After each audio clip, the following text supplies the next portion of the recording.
Hi everybody, we're back again. Today is day 7 of Steph's Take live stream series where I feature concepts from 2 books through the lens of the accountability evangelist. Today's books are The 7 Habits of Highly Effective People by Stephen Covey, and also by the Covey Company, The 5 Choices, The Path to Extraordinary Productivity. I am super pumped about these books. And I probably don't need notes, but I took them anyway, just to make sure that you get a good overview of both books. So we're going to start off with the 7 habits, and I'm going to go through them fairly quickly, just to give you an idea of what they are. And then you can decide if you want to dive into that book.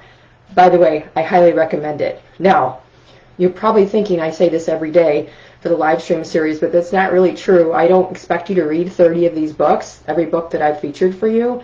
But this is one that I think belongs in everybody's bookshelf. And once I read it, the first thing I thought of is, why didn't I pick this up before? I can't believe it. I was learning everything the hard way. So anyway, let's get to the habits.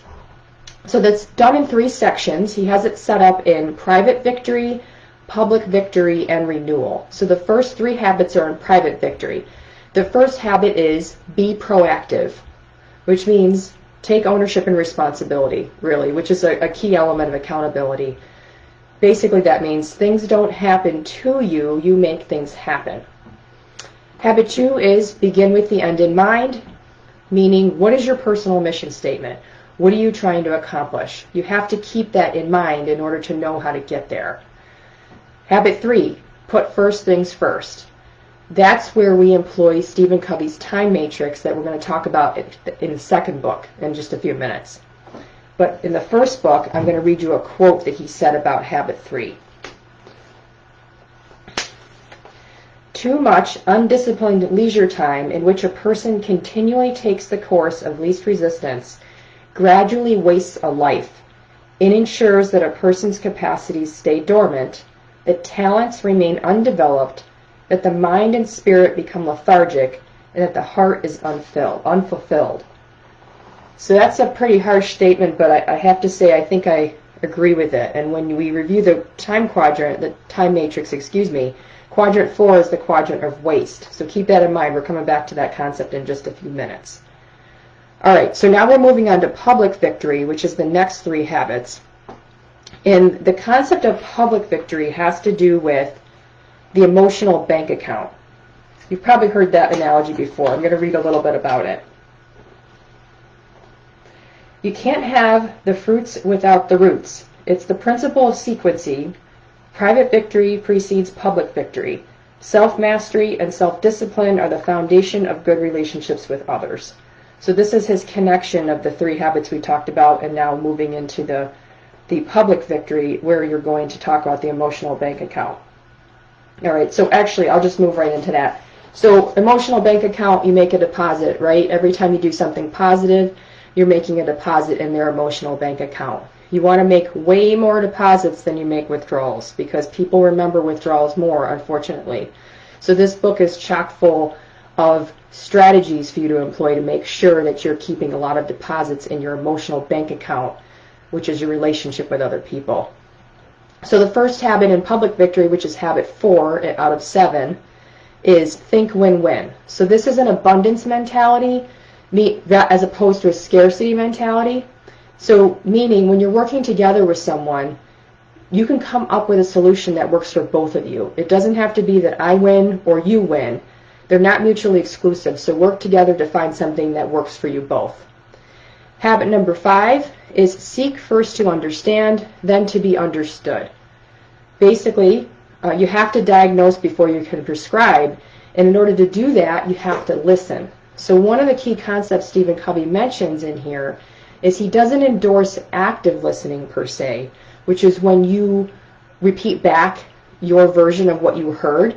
He endorses empathic listening, which is when you repeat back their perspective. So there's definitely a difference there, because you're in your mind, you're encoding what you heard and you're saying, oh, so you mean this.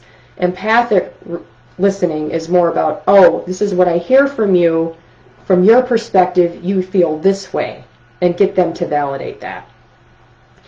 Habit 6 is synergize, which is actually the combination of habits 4 and 5, think win-win, and seek first to understand, but it takes it to the next level. So an example of that is really, or what I would call this, I know he wouldn't want to rename it, but synergize is really win-win-win.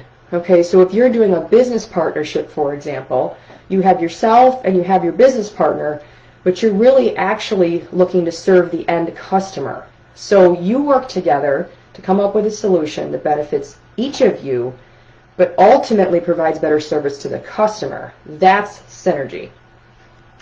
All right, the final habit is in the renewal category, and it's called Sharpen the Saw. Let's see. Okay, so sharpening the saw. It is preserving and enhancing the greatest asset you have, which is you. It's renewing the 4 dimensions of your nature: physical, spiritual, mental, and social, emotional. So we're going to talk about that in the next book as well, but I wanted you to hear it directly from Stephen Covey first. So as much as I love Stephen Covey's book, I really do love it, okay, I could probably repeat the second book back to you without looking at my notes. But I'm going to peek just to make sure I don't get too excited and skip over something important. So what I love about this is these authors took Stephen Covey's concepts and just kind of updated them, and they kept the best of what Stephen Covey has done. So it's definitely consistent with the 7 habits, but it features the time matrix in particular, which I adore. So I have done a couple blog posts on this, and there's pictures of the time matrix. So I'm going to verbally explain it to you right now, but you definitely want to kind of see what it looks like. So what it's about is you take an activity that you're going to do, and you evaluate it based on whether it is important and urgent. Okay, and that's how you come up with 4 quadrants. But before I do that, I'm going to just read to you the quote from Dr. Covey that's actually in the second book.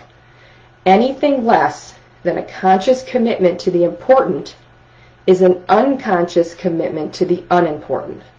Now, when I heard that for the first time, I need you to read it 2 more times. So for you, I'm at least going to read it once more so you grasp what he's saying here. Anything less than a conscious commitment to the important is an unconscious commitment to the unimportant, meaning you have to be intentional. If you don't intentionally pay attention to the important things, then you are not so intentionally paying attention to everything that's not important. Okay, which brings you into the waste category, the opening quote that I shared with you. So let's talk about the quadrants for a second. So quadrant 1 are things that are important and urgent. Okay, that's the quadrant of necessity. You kind of have to do those things, right? Emergencies, last minute deadlines, unforeseen events, those are all in quadrant 1. Okay, you can't do much about them when they happen. When they're happening, you have to address them. You can do something about them when they're not happening so that you have less things in quadrant 1. How do you do that? Spending time in quadrant 2. Now, I mentioned quadrant 2 yesterday in the live stream to kind of whet your appetite, so here we are. Most of my time management life revolves around Q2, and now you're going to hear about it. It is called the Quadrant of Extraordinary Productivity, which, just to remind you, is in the subtitle of this book. So you probably know the punchline, which is spend time in Q2. That's why yesterday I said I had sign on my door for when I was in quadrant 2 that said working in quadrant 2. So people knew that I was working on things that were important but not urgent. Okay, that's where you want to spend your time. So here's some examples. Proactive work, high impact goals, creative thinking, self-reflection, planning, relationship building, learning, and renewal. So these are all things that if you invest your time in, you're going to become a better person, better performer, and you're going to reduce the time you have to spend in quadrant 1, the quadrant of necessity. Now, how do you make more time to spend in quadrant 2? Well, you have to eliminate activities that are self-imposed in quadrant 4 and from others in quadrant 3. So let's go to quadrant 3 next, which is not important and urgent. Okay? Usually that's coming from somebody else. So if somebody else bursts into your office, texts you, blows up your phone because they want to talk to you right now about something that's urgent for them. Okay? It doesn't mean necessarily that it's urgent for you, but it's urgent for them, which makes it urgent for you, but that doesn't change the importance of it. If it's not important, you want to reduce that. How do you do that? One way I mentioned yesterday was the whole sign on the door strategy. So if you didn't watch yesterday's, you're going to want to do that. I also have a blog post about it. So these are basically interruptions, unnecessary meetings, things like that. So another thing you can do is cut back on your meetings. I know at my primary job we did that recently, where we evaluated where we were spending our time and realized that we were doubling up a lot where we didn't need to, meaning 2 of us went to a meeting with a customer when we really only needed 1. So that reduced the time. And what did that person do at that time? You guessed it.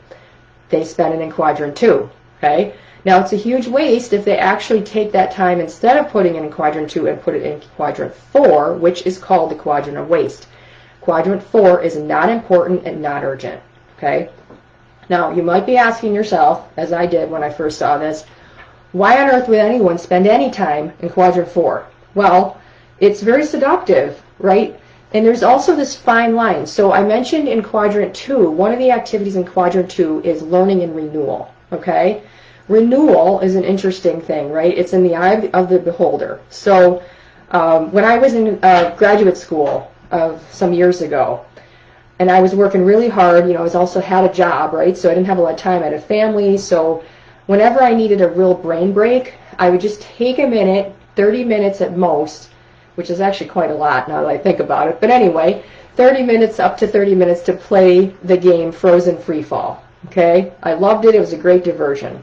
All right, so that was probably still renewal, although I probably could have gotten away with 15 minutes of renewal. But anyway, 30 minutes, right?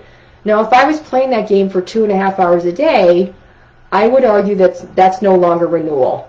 That's in waste, right? And that's what happens, right? So what's in waste? Avoidance activities, which means things that you do when you really should be doing something else. So you're procrastinating, doing important work by doing unimportant work. Keeping yourself busy but not really accomplishing anything. Time wasters, excessive relaxation, which is kind of like excessive renewal. Television, gaming, internet, those things by themselves are not necessarily bad, so I don't want you to think that. But if you're spending excessive time on them, that's a problem. That goes back to Stephen Covey's quote at the beginning. You're wasting your life, right? So you don't want to do that. The last example that I have for you in the waste category is gossip, okay? There is no reason to gossip, right? It is wasteful. It is hurtful. It is the king of the Quadrant 4 category, so it's definitely something you want to avoid. All right, you can tell I'm really pumped up about the time matrix, but I need to get to the other things that are in the book, so I'm going to cover those briefly, and then we'll wrap up the series or the live stream for today. So the next thing, this is 5 choices we're going over, and the first one was act on the important. So that's where the time matrix comes in. The second one is go for extraordinary. So what it means is you need to have passion and purpose to keep you motivated to protect Quadrant 2. So how do you do that? One of the ways is you label your roles in a way that gets you excited. So where did the accountability evangelist come from? This is where it came from. So instead of just saying, I'm going to teach you about leadership or whatever, I decided to give myself a name. Accountability evangelist, and I took it further. I have a cape, superhero cape that I wear when I do my training, and I've kept that for years. I've been the accountability evangelist for a number of years now, and just being able to call myself that gets me excited and renews my purpose and the flame about accountability. The next choice is schedule the big rocks, meaning don't sort gravel. That's really a goal discussion. So if you're working on a really important goal, which is Quadrant 2 work, you need to schedule it, right? It's not just going to happen because Quadrants 1 and 3 are going to just creep into your schedule, and before you know it, you've got no time to work on the most important things. So block off time on your calendar for exercise, for other things, for dinner dates with your spouse or partner, those types of things, and for your really big goals at work and in the community. Definitely put it on your calendar so you'll honor the commitment. The next one is rule your technology. I shared a couple tips yesterday that I won't repeat, but I'm also going to add a few more. One is make sure you use your out-of-office messaging setup when you're on vacation or at other times. So when I used to work, I had 2 jobs, but I was working 4 days a week in my primary job. I always put my out of office on every single Friday, which may seem redundant, but I want to communicate to people when am I available. So they know if they send me a note, they're not going to hear back from me until Monday, right? That's how you rule your technology. The next one is fuel your fire, the last choice, and that has two sources of energy. One is a clear and motivating purpose, and the second is a healthy physical body. There are 5 energy drivers. They are move, eat, sleep, relax, and connect. Right? So those are the 5 choices in brief. Okay? I love this book. I love these 2 books. If you choose only one course of study in accountability and time management, I highly recommend both of these. All right, that's it for now. See you next time.